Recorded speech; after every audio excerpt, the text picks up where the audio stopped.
Welcome to the Student Hub Live. This is our induction for Childhood and Youth Studies. This session is called Growing Up with Gender, and I'm joined by Naomi Holford and lots of toys. Naomi, I'm so pleased you've come along. You're a sociologist and you study children and young people's gender identities and relationships. Fascinating, very topical. So I've got some questions that I wanted to talk to you about, and one of them actually was something I was reading the other day, which is this Googlegate thing, which is about coding and you know, this whole idea about how girls can do this and boys can do this. And yet, you know, there's been a lot of change in terms of time. Steve was talking before about some of the issues that impact on gender and how, you know, things are really situated in a time and a place, and it's really important to bear that in mind. So I'm hoping we can sort of introduce those ideas and have a discussion around this topic. Absolutely, yeah. So I don't know how many people have followed this this story about Google in the news. So this engineer, James Damore, wrote an internal memo, which is basically saying that women aren't really suitable for working in tech.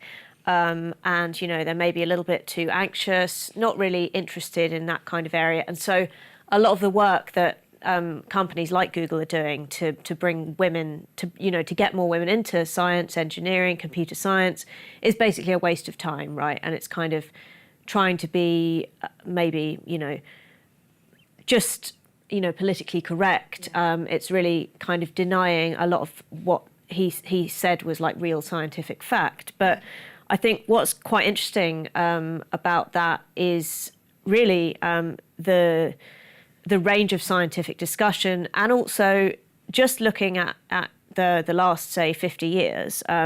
Computer programming actually used to be a very female-dominated field. So there was a program, a film that came out quite recently, Hidden Figures, which was about black women's participation in the space program. Great film, you should go and see it. But I've heard, yeah. Yeah, but I mean, what that really shows, I think, is that ideas of, you know, what work is suited to men, what work is suited to women, can really change over time quite quickly. And, you know, also that was at a time when I guess computer programming was seen as quite a low status job. You know, it wasn't very well paid.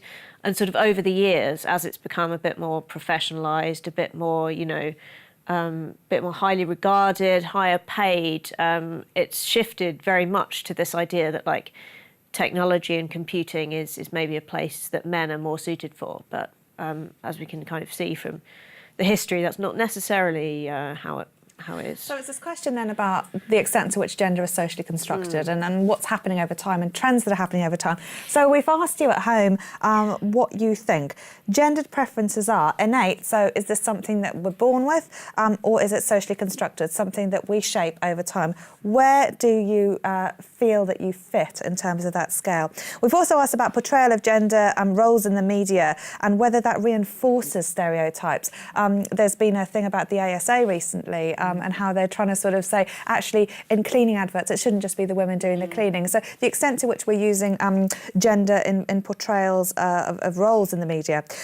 Also, we'd like to know your demographics. Not that we're going to relate that together, but just because Steve mentioned that a lot of students studying this pathway are female, so we'd like to know what your gender is, male, female or other, and which category of age you fit into. So please do fill those in when you can.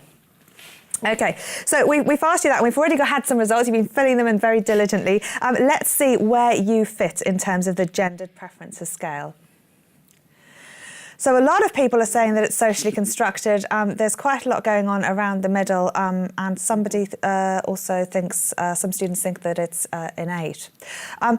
Would you agree then this whole idea about gender being socially constructed is more current? I'm not saying correct because I think that it's very contested. Right.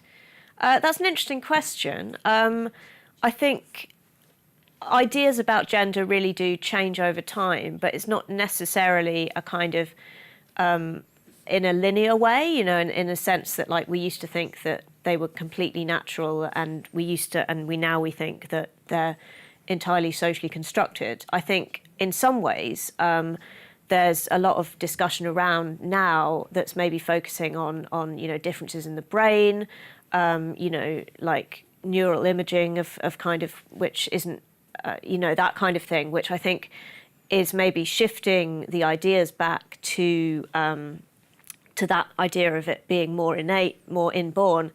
So I don't think that it's necessarily a question of social construction as an idea being, the newest thing, if you know what I mean. Well, no, I mean, you've brought some props along here, and right from day one, you've got these greeting cards, and actually, it wasn't quite as obvious before, No. but when you sort of start thinking about it, we're labelling things right from day one in terms of greeting someone based on their gender, as opposed to many other categories that we could be looking at. Yeah, so we've got here a couple of cards. Which, and this is, everyone knows, you go into a shop, any kind of shop for children, you're going to see a section that's kind of blue, kind of, even if it's not labelled necessarily for boys, you kind of know what's going on there. And that's if in terms of toys, so, we've got a few examples around here. We've got maybe, they're to do with construction, they're to do with fighting, they're to do with sort of combat, toughness, that kind of idea, sort of ideas that we have in society around masculinity. And then in the kind of more pink section, we've got, maybe more stuff related to beauty, stuff related to kind of being more nurturing, being more nice, toy kitchens, that kind of thing. Although I think one of the things I was talking with some of my colleagues about earlier is that something that's actually quite similar can be seen quite differently in terms of what gender it's for. So, for instance, we've got here a Barbie. So dolls are beautiful, available. Yes, yes, they certainly are. So she's definitely a doll, and I think we all, have ideas about who plays with Barbies, and it's mostly girls.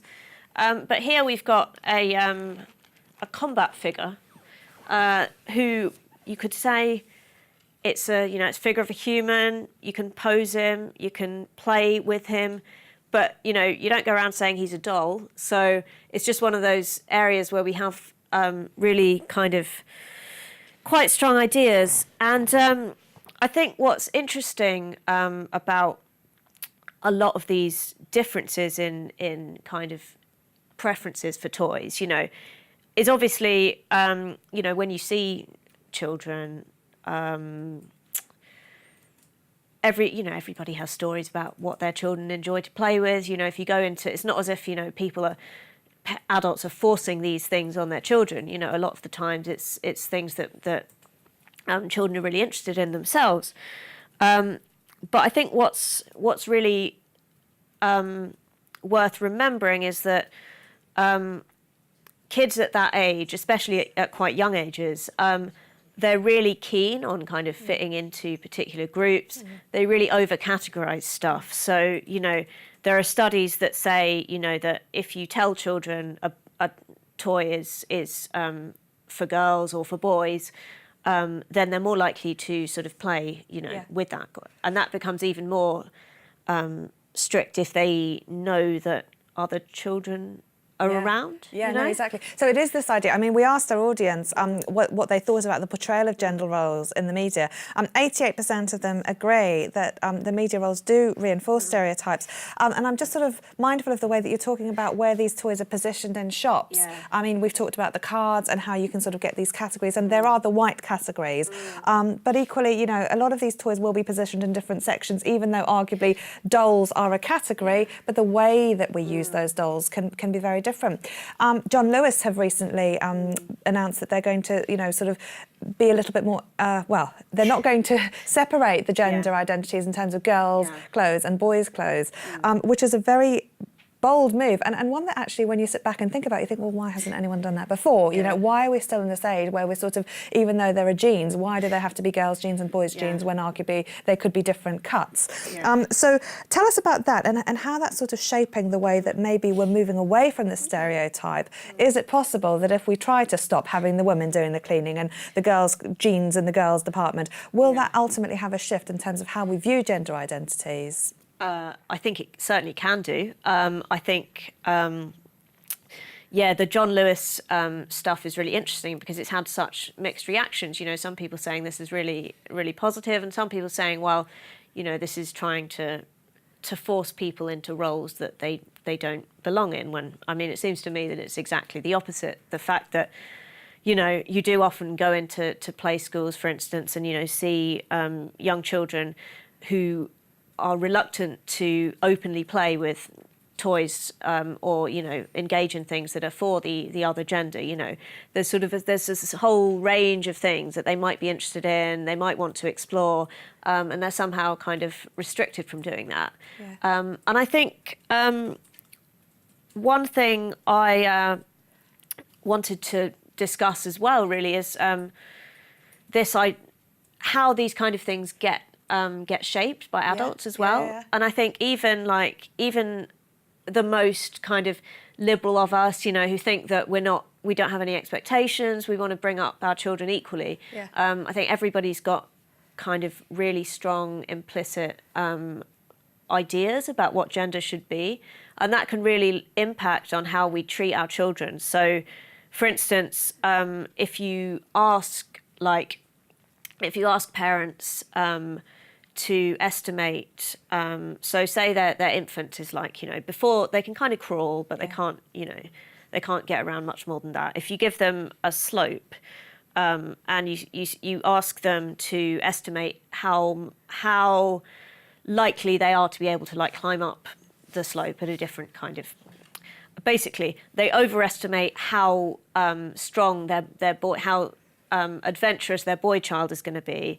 versus if they have a girl, they underestimate how, you know, that's obviously despite any actual differences in there. And there's a whole range of kind of studies like this. So, you know, parents are more likely to talk a little bit more to girl infants, and adults, like if they think that like a baby is a boy, they're more likely to overestimate how strong it is, how, you know, how tough it is. So in the womb, kind of from very early on, we're sort of forming these perceptions, which inadvertently, I guess, will start shaping behaviour because we have this, I mean, epigenetic effect in terms of, you know, the gene-environment interaction.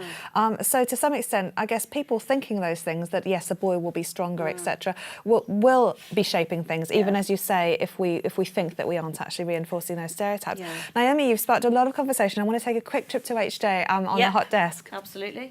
Yeah, there's lots of great conversation. There's loads of different threads here. We've been having a bit of a chat about marketing and the role of media as well. And Laura says it's the adverts that drive me mad. It's insidious. And she also mentioned that there was a good BBC programme she recommended, No More Boys and Girls. And apparently that's really interesting, so we'll have to bookmark that and check that out. And Madeline said in her work they were advertising clothes sale and had a picture of a polo shirt on the guy's bathroom door and a dress on the girl's bathroom door to promote the sale, and she swapped it round because the stereotypes just annoyed her as well. But we've had a great question as well, haven't we? Yes, so Sam wanted to know what Naomi thought about your thoughts on gendered clothing. Okay. When you have like girls like planets and, boys like planet clothes and girls like pink stuff, and you know, there's no crossover at all. So what did you think about that? Yeah, I mean, I think that, you know, it would be great to have more dresses with dinosaurs on, and for everybody to really be able to choose kind of what they want. I think one of the issues is not that there are these different ways of expressing gender, but that they're so like polarized. And you know, it does sometimes, not all the time, but it can be that like clothes which are kind of designed for boys are sometimes like more comfortable, easier to get around in, maybe built for more active pursuits, whereas some of the girls' stuff is, you know, maybe more designed to look nice. And, you know, there's nothing wrong with looking nice. So again, reinforcing these ideas. Yeah. Yeah. So, Excellent. Naomi, you've sparked a great discussion, and unfortunately it's all we've got time for, but you've given us a wonderful flavour of some of these issues here, and shown us about the different ways that we can sort of look at things from the very obvious social constructions, and highlighted how things can be a lot more subtle and nuanced. So insidious, I love that word, Laura. That's brilliant. Absolutely fantastic. So thank you very much, Naomi Holford, for coming and talking to us about this today. And we're going to talk about another very interesting issue, which is about children's digital lives with Mimi Tatlow-Golden. And to give you some food for thought beforehand, we're going to play you a short video about how children's phones are junk food marketers. So join us back in that next session after this short video break to talk to Mimi about children's digital lives.